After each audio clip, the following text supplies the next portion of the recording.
Foods. World War II families hid from occupying forces. Bread could get you arrested, butter could get you beaten, meat could get you killed. That's not exaggeration. In occupied Europe during World War II, food wasn't just survival, it was resistance. The moment foreign boots hit the streets, kitchens became battlefields and cupboards turned into vaults. Families didn't just cook meals anymore. They hid them, buried them, lied about them, and risked everything to keep them out of enemy hands. This is life in wartime World War II, and today we're opening the pantry doors occupiers were never meant to see. So families got creative. Flour was hidden inside pillowcases, sewn into mattresses, or stored in jars buried beneath floors. Some mixed flour with sawdust or ground roots to stretch it further, baking dense, dark loaves that barely resembled bread but kept people alive. Others baked only at night, blocking windows to hide the smell. Because yes, even the scent of fresh bread could bring soldiers knocking. Butter, lard and the fat that meant survival. Fat was life, you know. Calories mattered more than taste, and well, butter or lard could mean the difference between strength and sickness. Occupying forces, they knew this all too well. They confiscated dairy relentlessly. Families hid butter in the most unappetizing places imaginable. Sometimes it was wrapped in cloth and submerged in wells, or sealed in jars and buried in gardens.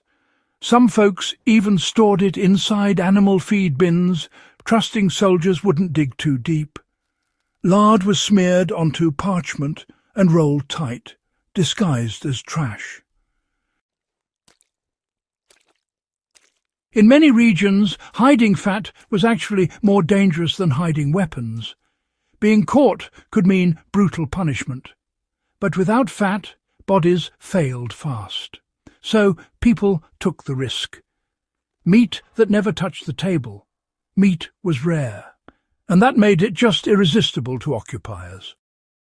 Livestock was seized almost immediately, leaving civilians with scraps, if anything. So families slaughtered animals in secret, quietly, quickly, no witnesses, no waste. Meat was salted, smoked or dried to avoid refrigeration and reduce smell. Sausages were hidden inside chimney flues. Ham was wrapped in sacks and buried under firewood piles. In cities where animals were scarce, people hid canned meat, scavenged from black markets or stolen supply depots.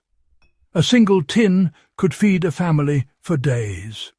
It was never opened unless absolutely necessary. Sugar and honey. Well, they were worth their weight in gold. Sugar wasn't just sweetness. It was energy. It preserved food. It lifted morale. That made it a prime target for confiscation. Families hoarded sugar cubes like currency.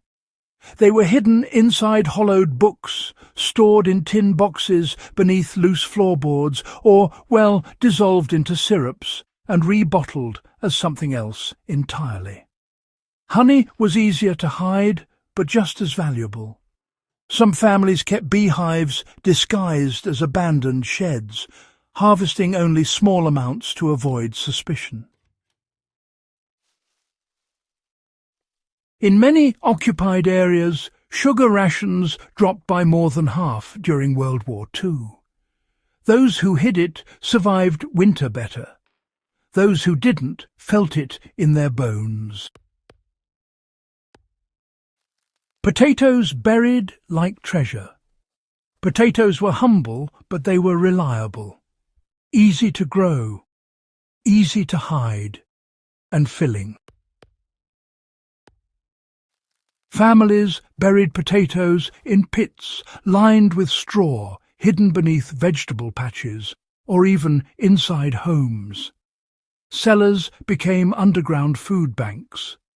Some households dug false graves in gardens, placing potatoes below the surface where no one would think to look. Occupying soldiers often searched homes, not soil. That oversight fed millions. Eggs, milk, and the illusion of nothing. Fresh food was hardest to hide because it spoiled fast. Eggs were coated in grease or lime to extend their life, then stored in cool, dark places.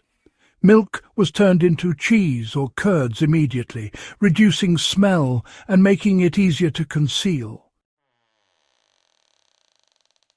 Families often kept just enough visible food to appear compliant.